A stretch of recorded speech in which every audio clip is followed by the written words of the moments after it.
The dinner was hosted at Estella, the kind of restaurant where the menus are leather-bound and the butter comes in curls.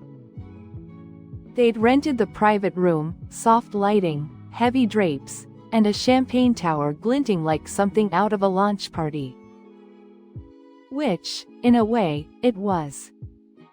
Camille stood at the head of the table, glass raised, smile tight and curated. "To dreams," she said, pausing just long enough for the room to lean in. "And to the deal that made mine real." The table erupted, applause, laughter, someone whistled.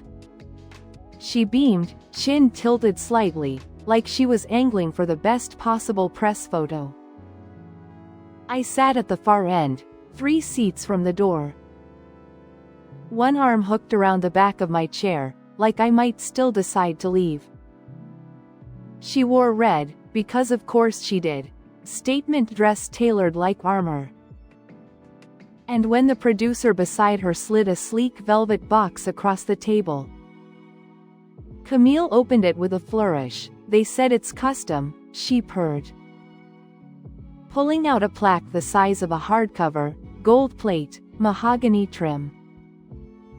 And etched across the center, "She who weaves worlds deserves to live in one." I knew that line, not because it was hers, because it wasn't. I wrote it at 3:17 a.m., in the margins of a legal pad, hands shaking after my second panic attack that week. I'd scribbled it while waiting for a script rewrite that never came. Back when I still believed maybe one day Camille would share credit. That maybe this was still our story. She held it up like it meant something to her. As if she remembered the moment it was born, but she hadn't been there, I had. Someone passed the plaque around, compliments flew like confetti. "So poetic. You always had such a gift. That should be on merch." Camille laughed, modest, humble, false, it just came to me. I didn't speak, didn't blink, just reached for my water. And let the condensation slip down my wrist as I held the glass. The room buzzed with praise, but I watched it from the edge. Like a ghost at her coronation. She raised her glass again and toasted her muse. Not me, of course, not the writer, just the inspiration. And I realized then, she didn't thank the person who gave her a voice. She thanked the mirror. Because I wasn't her muse, I was her ghost. They said I was the brain, but no one asked what it's like to live without a face. I wasn't always invisible. There was a time when Camille and I shared a room, a stack of journals, and a secret language built from dog-eared books.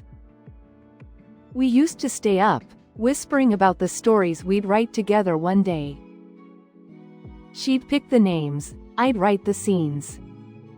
We were a team, once, before the spotlight found her and forgot me. Camille's star began with a blog. She posted quotes, ones I'd written for fun, alongside mood boards and filtered selfies. Her captions sparkled, mine really, but no one knew that.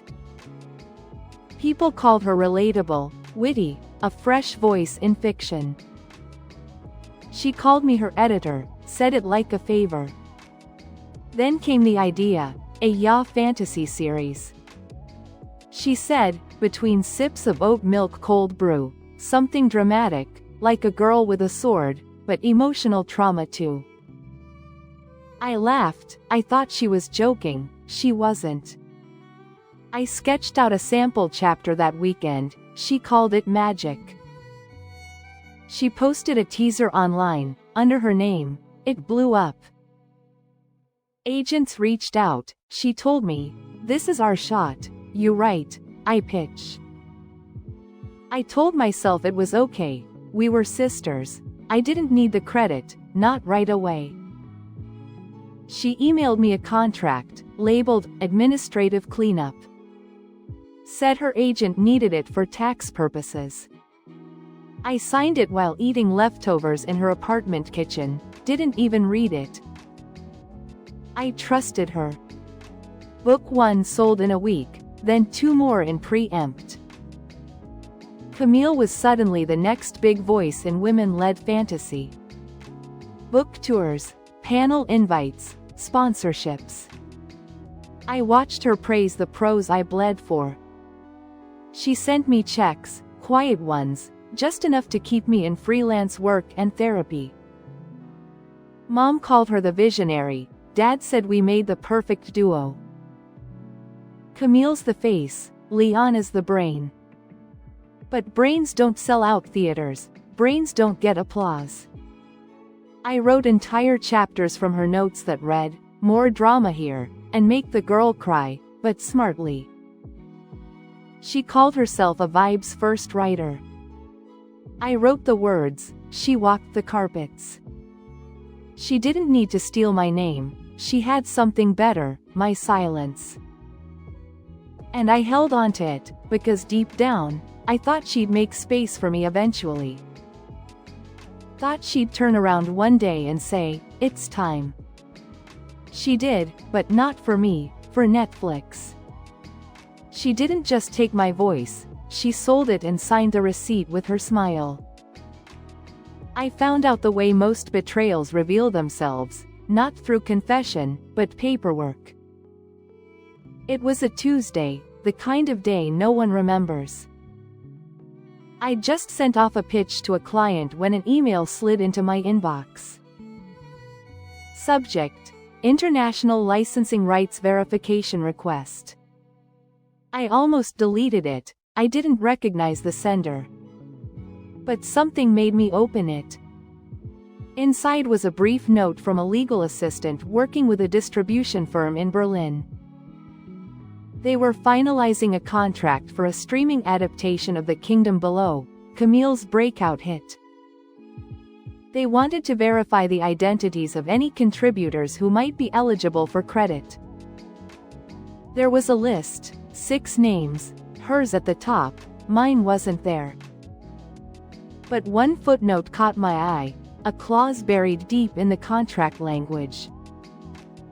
All adaptation, translation, and merchandising rights secured under the 2020 agreement with sole-named author Camille Hart. I sat perfectly still. That was the year Camille flew to LA for meetings. The year she asked me to pause book 4 to let things breathe. She said she needed space, said she was figuring out the next phase. She'd already figured it out, she just didn't want me in it. I opened my old documents, scrolled through a dozen dusty folders. Then I found it, the contract I signed in her kitchen, administrative cleanup, she'd said. I opened it slowly, like it might explode, and it did. Paragraph 4, subsection B. I had signed over everything. Not just royalties, not just credit, everything. Film rights, translation, spin-offs, even the right to deny my own involvement. I was a ghost by law, an unperson in the world I created. I should have cried, should have called her. But all I could do was sit there and stare, not just at the words, but what they meant. That while I was fixing commas and softening dialogue. Camille had been meeting with studios, agents, foreign reps. She wasn't building a career, she was erasing the only other name in the room. She didn't forget me, she planned around me, and she won. A week later, I watched the teaser drop online. A Netflix banner, a moody voiceover, scenes I had imagined in silence, now rendered in cinematic gold. Story by Camille Hart, nothing else. My phone lit up with texts from people I hadn't heard from in years.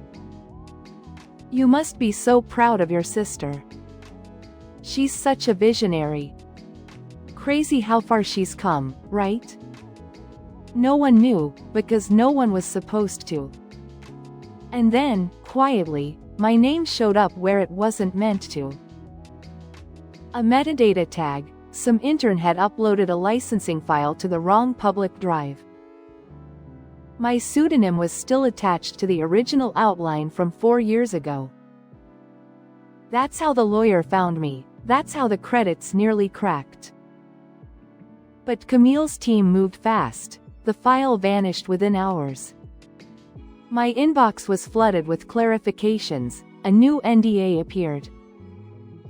Attached was a friendly note, "For your continued discretion and loyalty, we're offering an increased advisory fee."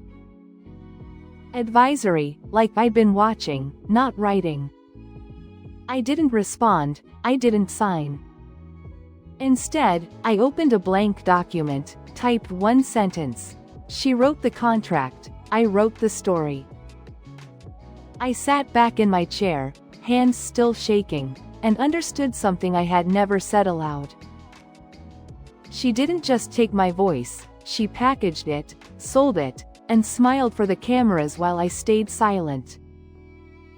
But not anymore. She wrote the contract, I wrote the future. I didn't threaten her, didn't leak receipts, didn't post threads about ghostwriting or betrayal. Instead, I made a quiet decision, I would become undeniable. The night after I saw my words on a Netflix teaser, I registered a new domain, lmheart.com. Initials only, no social links, no past, just a clean slate with one blinking cursor. I wrote every day for 3 months, not fantasy this time, but fiction with edges. Sisters who lie, women who vanish, protagonists who don't forgive. I didn't show the manuscript to anyone, didn't workshop, didn't announce. I submitted it under a pen name I'd been holding close for years. One I never used, one Camille didn't know. A boutique publisher picked it up in 6 days. The editor's note said, "Your voice is so sharp, it slices without blood." That was the moment I knew I didn't need Camille's stage. I had my own spotlight now, and it burned cleaner. They scheduled the release 2 weeks before the Kingdom Below premiere. Perfect timing, not revenge, just rhythm. I didn't tell anyone, not even my parents. Let Camille have her moment, the press cycle, the photo ops. The red carpet shot with the caption, "From blogger to blockbuster." I watched quietly, let her have the microphones. Until the New York Lit Guild reached out. "We're doing a panel on emerging voices, would LM Hart be willing to speak?" I said yes. The panel was live-streamed, low-key but intimate. 6 chairs, a carpeted stage, paper name placards. I wore black, no branding, no makeup, just a plain name tag and the truth under my tongue. The moderator introduced me as the breakout author behind Daughters of Dust. A novel critics are calling the next big voice in literary realism. The word, voice, lingered. I talked about process, about silence, about writing stories that don't need applause. And then, during Q&A, someone in the crowd asked casually, "Was Daughters of Dust inspired by anything personal?" I smiled, every word. No drama, no call-outs, just presence. But the clip spread, within days, online readers started comparing sentence structure, phrase patterns, dialogue quirks. One Twitter thread read, "It's wild how Daughters of Dust sounds more like Kingdom Below than Kingdom Below does." That's when the questions started, not from me, from readers. And then came the critic. A soft-spoken reviewer from the Chronicle posted a side-by-side analysis. Camille Hart's adaptation feels like fanfiction of a book she never wrote. It went viral. Suddenly, everyone was whispering, Was LM Hart the real mind behind Camille's empire? I didn't answer. Instead, I accepted an invite to speak at the Valentine Literary Conference. The same one Camille had headlined 3 years prior. The opening panelist introduced me as LM Hart, whose distinct voice and quiet ferocity are redefining a genre. I didn't look for Camille in the crowd, but I knew she was watching. The whispers were loud now, not mine, but theirs. And when a critic stood up during the reception and said aloud, "Hart's sentences hit like truths we forgot we buried," I raised my glass, not to reply, but to remember. Because this time, the name they clapped for wasn't hers, it was mine. She wrote the contract, I wrote the future. She used to call me replaceable, but I didn't disappear, she did. The reviews landed soft at first, like the kind of rejection no one says aloud. A few articles used phrases like, visually ambitious, narratively thin. One headline said, Kingdom Below was a feast for the eyes but emotionally malnourished. A podcast joked, it felt like the plot was written by someone who read the outline, not the book. They weren't wrong. Camille posted a black and white photo of herself on premiere night, eyes closed. Captioned, gratitude, always. But the comments below told a different story. Something about this feels off. This doesn't sound like the book I remember. Did anyone else notice the new novel Daughters of Dust feels like the real deal? I didn't reply, I didn't need to. The echo had started, and Camille couldn't mute it. A week later, Daughters of Dust hit the New York Times bestseller list, number 6. 2 slots above Camille's adaptation tie-in edition. That was the first time Mom texted me in over a year. Camille isn't doing well, maybe you could talk to her. No punctuation, no apology, just a mother reaching for the daughter who finally had a name worth mentioning again. I didn't respond. I watched quietly as Camille doubled down. New Instagram reels, soft focus videos of her creative process. Her writing desk staged with scented candles and untouched notebooks. She captioned one, "Sometimes the muse gets tired, be gentle with yourself." Comments were limited on that post. The last time I saw her in public was in the background of a panel livestream. She wasn't speaking, just seated, still, dimming. She wore a white blazer and too much concealer. Her expression was composed, but her hands moved constantly. Adjusting cuffs, smoothing the tablecloth, twisting her ring. And I realized something I hadn't before. She wasn't afraid of being forgotten, she was afraid of being misunderstood. Because deep down, she knew the applause was for something she couldn't recreate. Not because the story had changed, but because the storyteller had left. My favorite bookstore placed Daughters of Dust in the front window, next to a chalkboard sign that read, Real Stories, Real Voices. Camille's books weren't on display that week. Her publisher didn't reprint the film edition after the first run stalled. People stopped quoting her captions. They stopped asking if I'd help write the next one. No one talked about Camille anymore, not even our family at Thanksgiving. The table was smaller, no toasts, no grand declarations. Just the quiet kind of meal where people chew more than they speak. Someone mentioned publishing, Dad looked at me, started to say something, then stopped. Camille wasn't mentioned once. She used to call me the backup plan, now I was the only one still on stage. But there's no joy in watching someone fall, even if they once stepped on your shoulders to climb.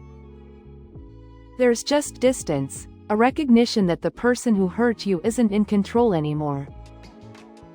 But they're still living with what they did. A reader once emailed me, "There's something lonely about your sentences. But it's the kind of lonely that makes you feel seen." I wrote back, simply, "I know." Because this wasn't revenge, not really.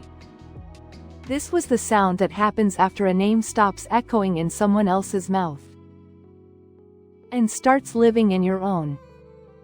She built her empire with my words, I built mine with my name. I never confronted her, no dramatic email, no carefully worded letter. No final conversation where I listed what she took and how it felt. I didn't need her to admit anything, I just needed her silence. And I finally had it. The last message she sent was months ago, a short DM, no greeting, no name. If you're going to keep writing, at least spell our family name right.